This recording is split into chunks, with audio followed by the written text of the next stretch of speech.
Hello, welcome to another episode of Curious Minds, an apologetics podcast, brand new undertaking here in the beautiful city of Albuquerque, across the street from the University of New Mexico. Here for campus ministry, here to get students thinking well about the things that matter most, asking the right questions about faith, about God, about morality, and encouraging the already Christian students to be good defenders of their faith in an increasingly hostile environment. And I believe that the religious decline that's being experienced at the university can partially be resolved by giving them a good reason for the Christian faith, a reason for the hope that lies within us, according to 1 Peter 3:15. And being an apologetics podcast, you might think that I just want to dive in and give evidence for God's existence. Certainly we can get to that at some point. But the way I wanted to start things off in this first mini-series, in this first month, is to talk about listening.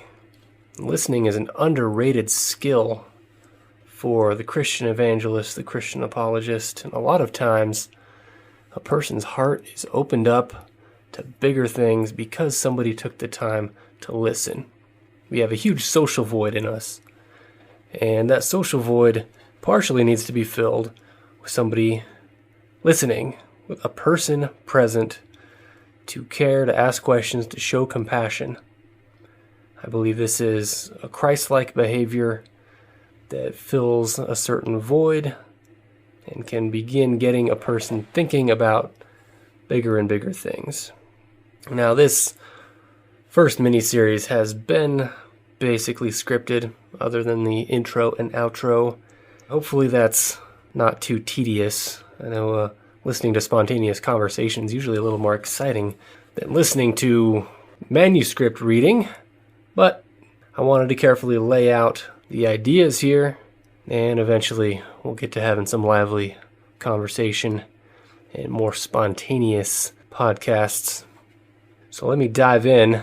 We've got plenty to cover in part 3 of 3 of listening. We talked about the introduction to the importance of listening, and then talked about engaging with good questions in part 2. And now in part 3, we're going to talk about when listening has its limits. We're going to talk about disagreement, how to get the most out of disagreement, and how long to hang in there with disagreement.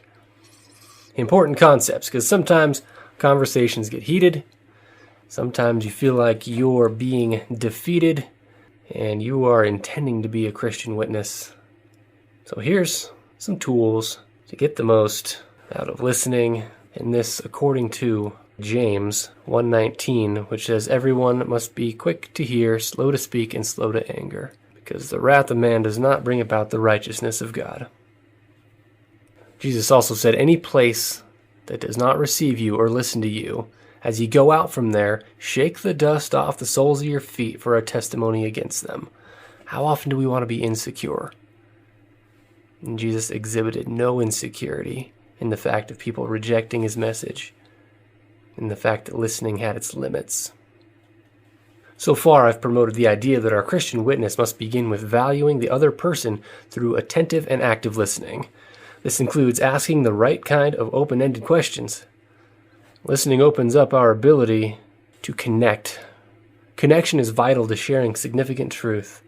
Significant truth leads to life-changing faith. Taken to a certain extreme, this might give the impression that listening is the be-all and end-all, as if you only need to listen tirelessly in order for everything to go well in your Christian witness. However, this neglects the other end of the spectrum. Improper listening can turn the listener into a doormat who has no right to defend himself or avoid verbal abuse. Just as you and I have our limits, listening also has its limits. We are fallible creatures. Part of our fallibility means that we have minds that wear out. Sometimes listening and dialoguing goes on so long that we can become desensitized to the meaning and significance of what the other person is communicating. Sometimes this can be overcome by recalibrating yourself, remembering who God is, who you're called to be, who the other person is. Yet if it's 3 a.m. and you have to be up at 7, the most loving thing you can do for all the people around you is to put a halt to the conversation and go get some rest. I believe that we're called to do what we do so that we can work to the best of our ability. Listening is one of those things that we're called to do with our full potential. It is a good thing.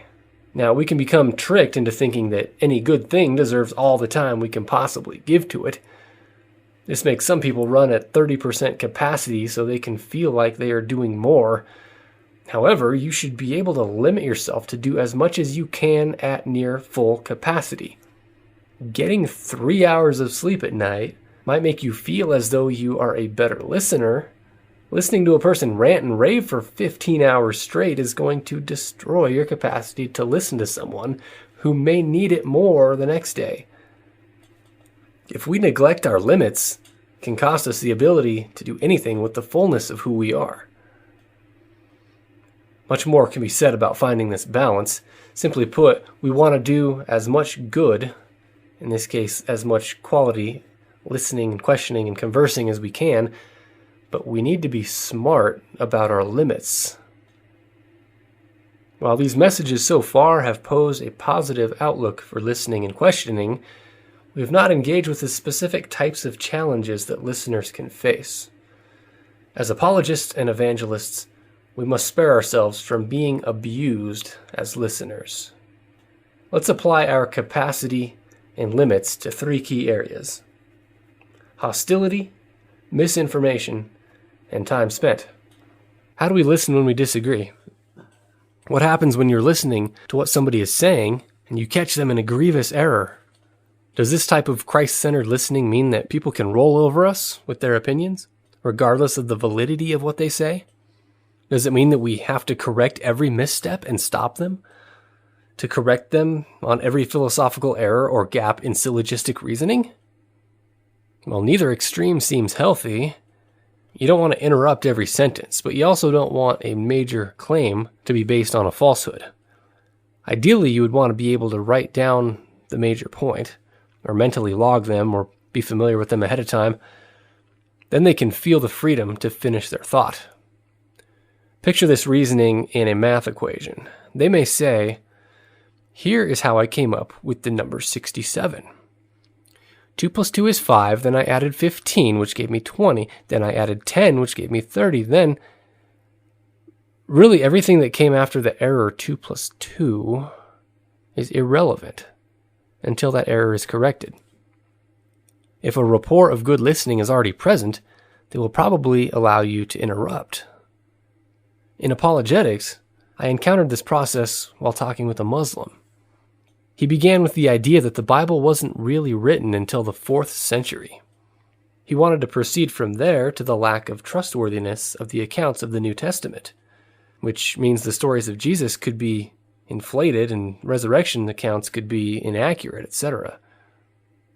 These later claims depend on his first claim, that the New Testament was completed hundreds of years after the events.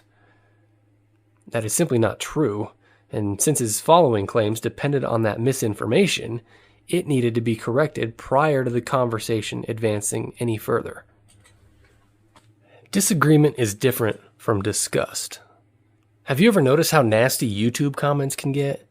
Hiding in anonymity can create a culture of brutality, discouragement, and disgust. This is misleading, and it may cause certain people to shy away from important encounters because they are afraid to meet an opposing viewpoint. And if the viewpoint is different, isn't it dangerous? Sure, disagreement can be intimidating. However, disagreement does not have to follow this trend of brutality and shame.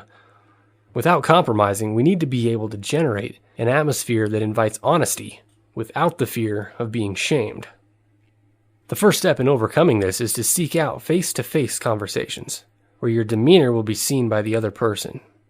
Scott Bader Say, writing for the Christian Century, says, quote, physical presence, bodily quirks, and simply brushing up against one another all contribute to affection.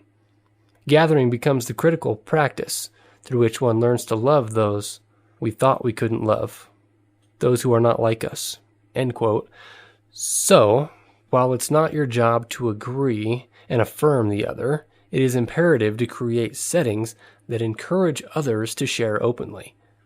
When disagreement is expressed in this context, it is done so in a way that leads to learning rather than only defensiveness and frustration. You'll also want personal settings. This does not mean that you should seek out a conversation in which 15 other people are also listening in.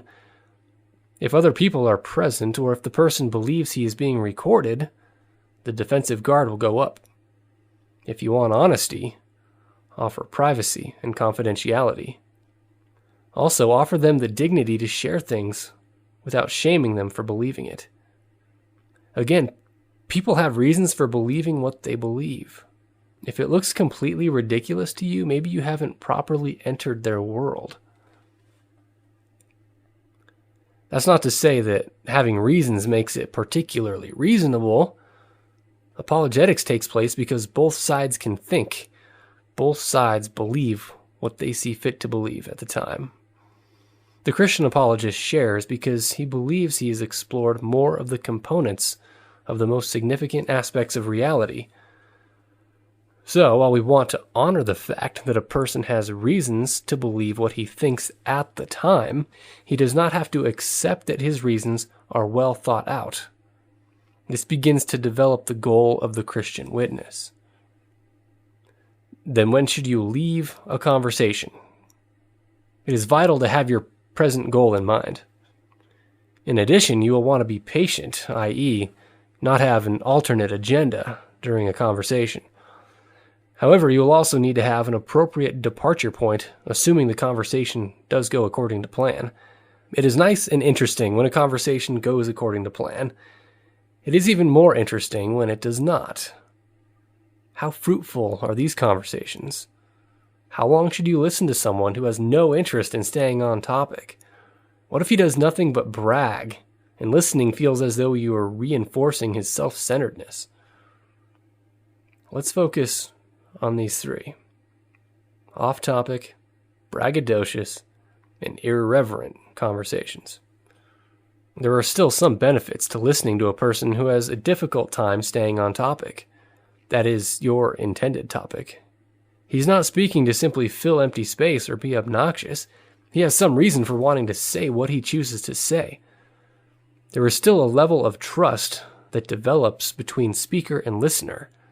When the speaker is saying apparently random and unimportant things, I believe, however, that if the subject matter seems mundane, there is something behind the subject that is significant.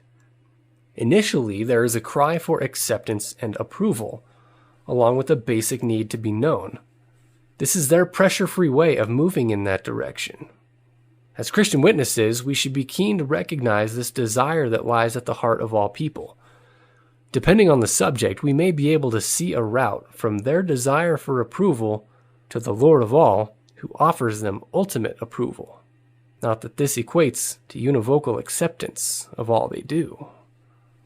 No, as good listeners, we don't accept everything the other person says. The second type of person brags to the listener. In the famous love chapter, Paul states that love does not brag and is not arrogant. Romans 1:30 lists boasting and arrogance as two of the marks of those who live in wickedness through rejecting and opposing God.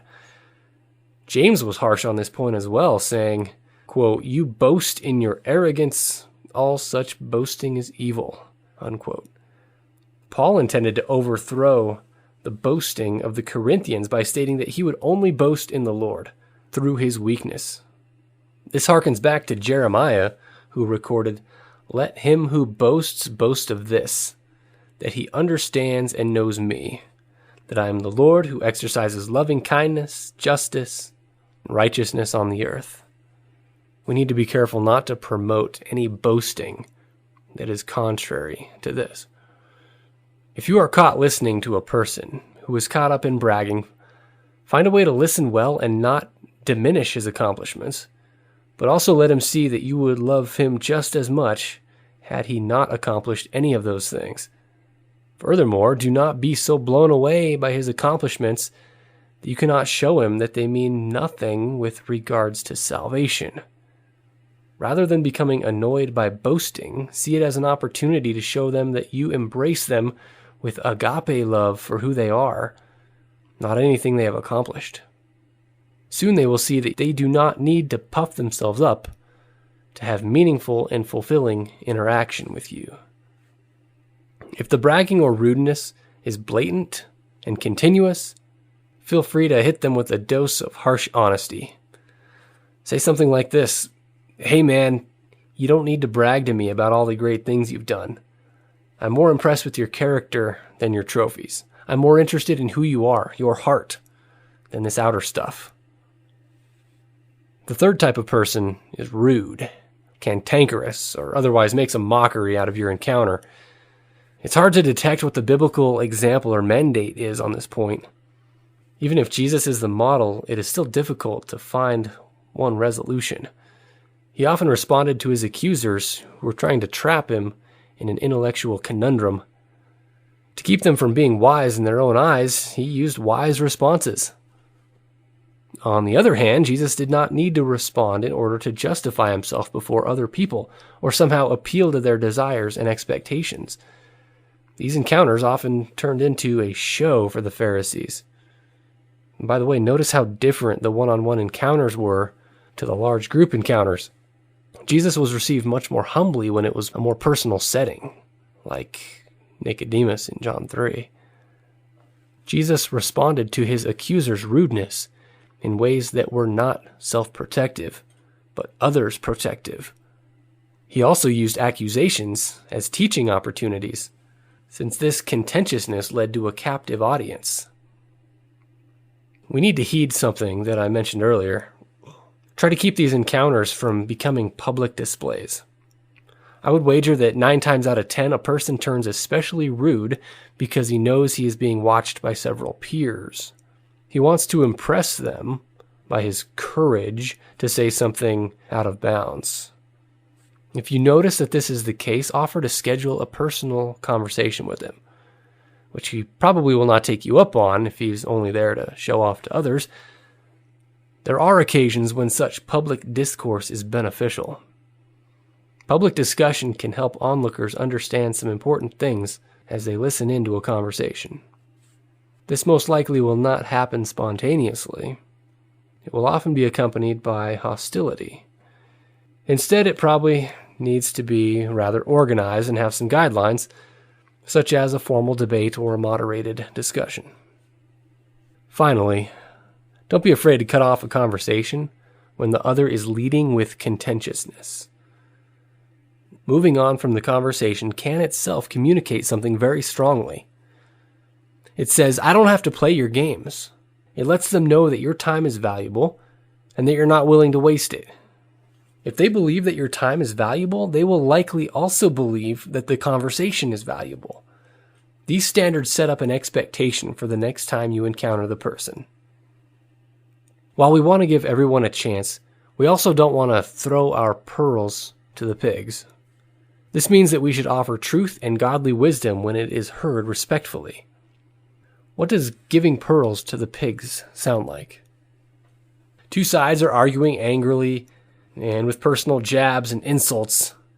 Then in the heat of the disgust and defensiveness, the Christian says, "You just need to repent and read your Bible."